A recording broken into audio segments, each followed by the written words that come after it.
a plethora of metabolic problems like type 2 diabetes, hypertension, abnormal lipid parameters, endometrial carcinoma, and endometrial hyperplasia, to name a few, in the later half of life.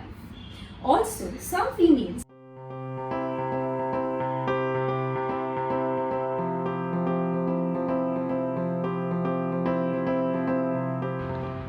My warm greetings to all the viewers. Myself, Dr. Khushbu Gosalia, obstetrician, gynecologist and infertility specialist practicing in Malad West, Mumbai.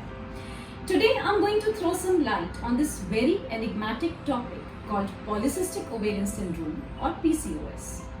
I'm sure almost everybody of you must have heard of this word either through your friend or through your relative or through the social media. It is one of the most common endocrine disorder that affects female of childbearing age. This condition affects as less as 9% to as much as 36% of Indian women. Now the question arises, what is this polycystic ovary? In this, your ovaries, which are also called as the egg basket of the body, have multiple tiny small follicles which are typically arranged around the periphery of the ovary, but it is not capable of releasing these eggs timely due to overproduction of a hormone called androgen. Now, our hormones control thousands and thousands of processes in the body. When hormones are not balanced, the rest of the body obviously becomes imbalanced. Now, to understand, this polycystic ovary has got three main pillars. First is hyperandrogenism, second is irregularity in the periods, and third is detection of polycystic ovary on ultrasound. Now, hyperandrogenism meaning excess of a hormone called androgen in the body, which leads to various cosmetic problems like excessive hair growth over face and body, especially coarse hair coming over your chin area, your jawline as well as side locks, acne, that is pimples, then front pattern balding, which is hair loss, as well as pigmentation over the nape of the neck. Now, as far as irregularity in periods is concerned, there could be prolonged interval in between two periods, delayed periods, very scanty menses, and some ladies even have excessive bleeding during their periods. Sonography typically shows pearls of small follicles arranged around the lining of the ovary, which is classically called as pearls of Nicholas sign. Now, one of the most distressing symptoms of polycystic ovary is obesity, especially abdominal obesity, wherein fat cells accumulate inside your tummy, making your waist look larger and a higher waist to hip ratio. Now, as we all know, obesity brings along with it a plethora of metabolic problems like type 2 diabetes, hypertension, abnormal lipid parameters, endometrial carcinoma, and endometrial hyperplasia, to name a few, in the later half of life. Also, some females with polycystic ovary do find it difficult to conceive after marriage, called as infertility or subfertility, due to poor quality of eggs released from the body. Now, we all females have this inherent nature of wanting to look good all the time.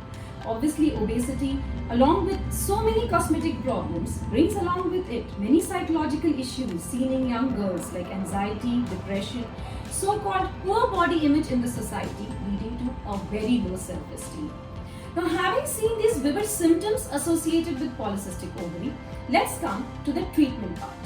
Firstly, I would earnestly appeal to all the young girls and females out there that if any one of you is suffering from any of the symptoms of polycystic ovary, please don't fill in information in your mind through random research on social media and internet. Rather, visit your gynecologist early and get screened for polycystic ovary.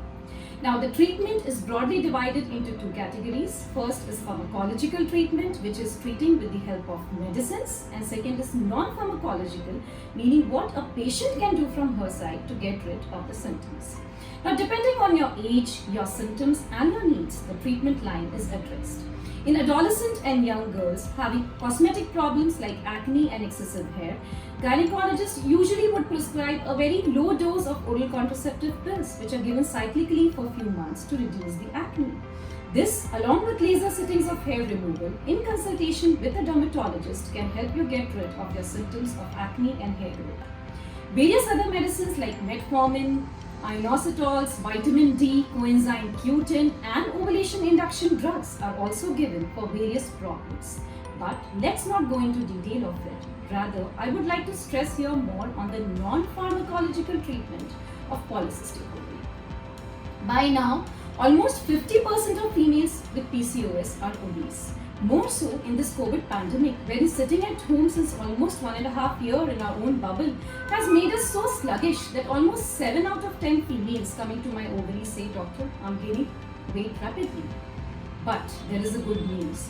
Even a small reduction in weight, as little as 5% of the existing body weight, brings significant improvement in overall symptoms by reducing the free androgen levels in the body. So lifestyle modification by healthy diet and proper exercise is the cornerstone of the treatment. Now, if we focus on diet, one has to cut down on the calorie intake, especially during the evening hours. Avoid carbonated drinks, outside food, junk food, excess of tea and caffeine. Instead, have foods with low glycemic index and break the portion into small and frequent meals. This will keep your metabolism humming and reduce the craving for sweets at odd hours. Now coming to exercise. So exercises should be at least 5 days in a week, moderate intensity aerobic exercises for minimum of 30 minutes. Now progression has to be start low and go slow. It should be consistent and should be seen as a reward and not as a pain. So any exercise of your choice like cardio, gymming, yoga, Zumba, cycling, walking, which you like, you should adhere to it and do it consistently. Thus lifestyle modification with healthy diet and good exercise are recommended as first line treatment for the PCOS and is the answer for almost all the symptoms. So ladies, more than half of the treatment lies in your hand. So I would like to sum up my talk by saying, stop complaining, take action and make a change. Thank you.